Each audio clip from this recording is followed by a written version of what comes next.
Hello Collective, tingnan natin ang sitwasyon mo for today.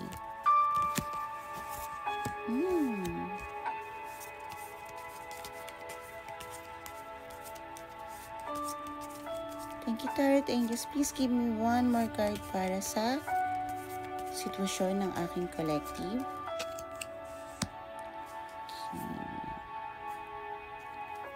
Collective, overall situation mo is na-learn mo na yung mga lesson mo before. Ngayon, parang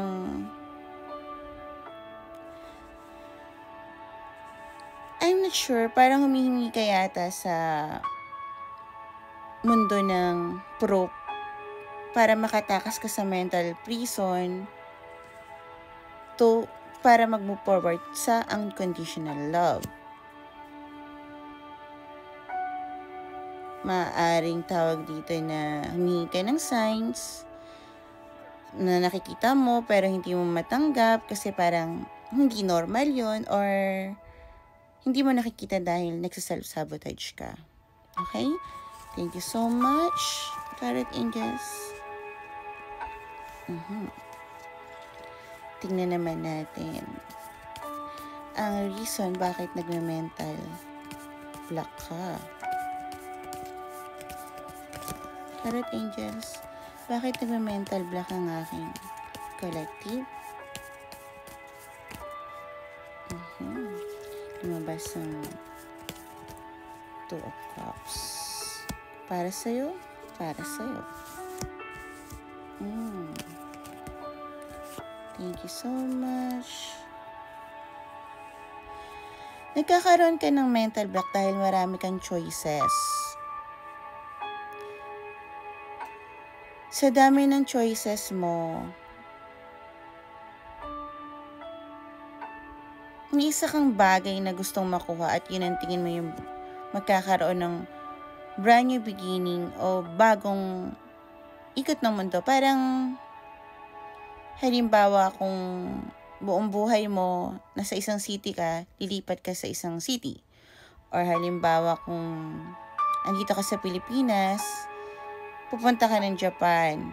Kung trabaho mo ganun. Basta parang ito yung bagong hakbang at first time mo palang nagagawin. Okay? At dahil doon nagkakaroon ka ng agam-agam na nagtitrain sa energy mo. Pero ginagather mo naman yung strength mo. Pero still, andun pa rin yung fame.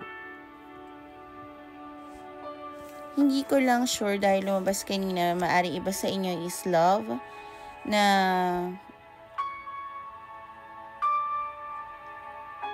maraming bagay o maraming tao sa paligid mo pero iisa lang yung taong nakikita mo na gusto mo magkaroon ng bagong beginning pero nagkaroon kayo ng complete hindi pagkakaunawaan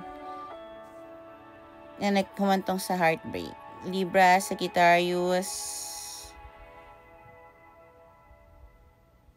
might be resonate. Pag nakikita ko ang moon sign, naisip ko ano siya. Tawag dito, sikreto. Okay. Tanungin naman natin ang ating Tarot Angels. Ano ba mangyayari kung mag-go forward ka? Ay, hindi.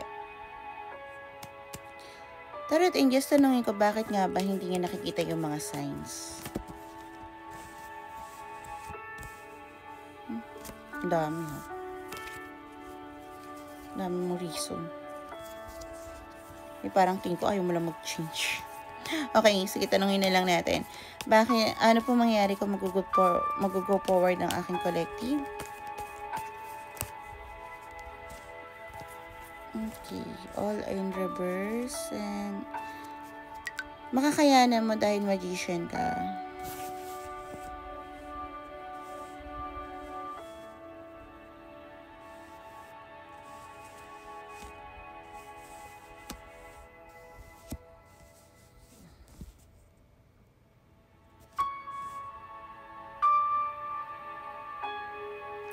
Hindi siya nag-go forward o hindi mo nakikita yung sign dahil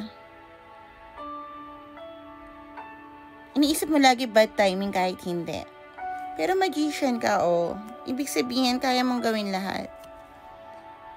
Hindi mo lang nakikita yung bagay na kaya mong gawin.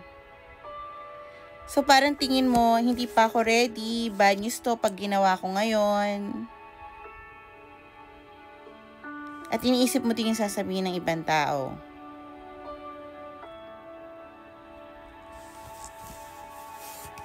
Pero kaya mo.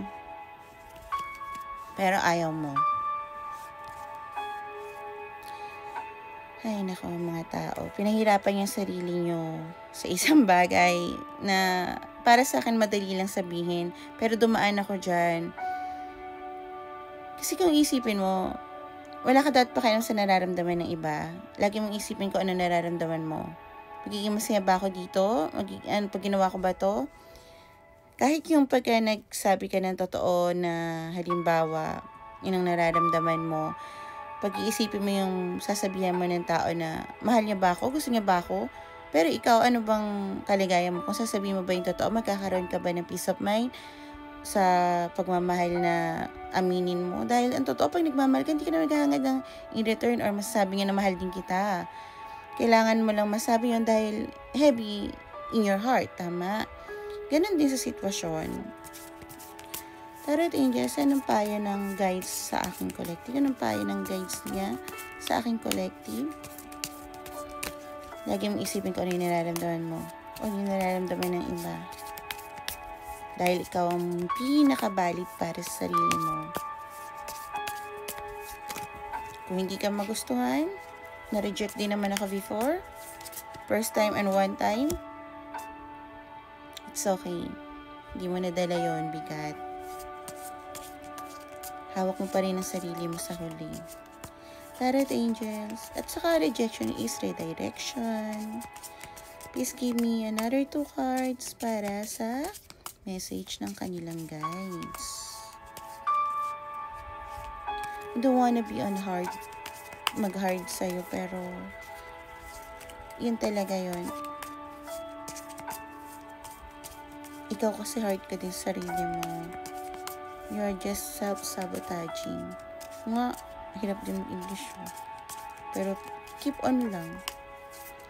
Ano mo nararamdaman, hindi ka inisip kung ano sasabihin ng collective.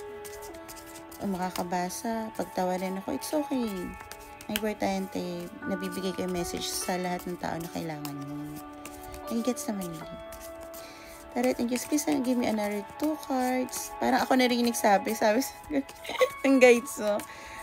Mensahe ng guides sila for my collective. Ang kulit mo daw kasi. Okay, Leo maybe resonate.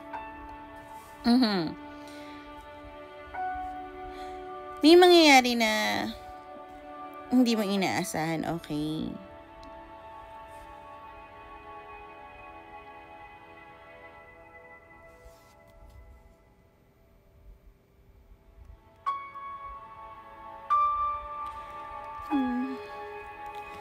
Pero parang dahil doon, magkakaroon ka ng passion at strength para makipag-usap sa isang tao.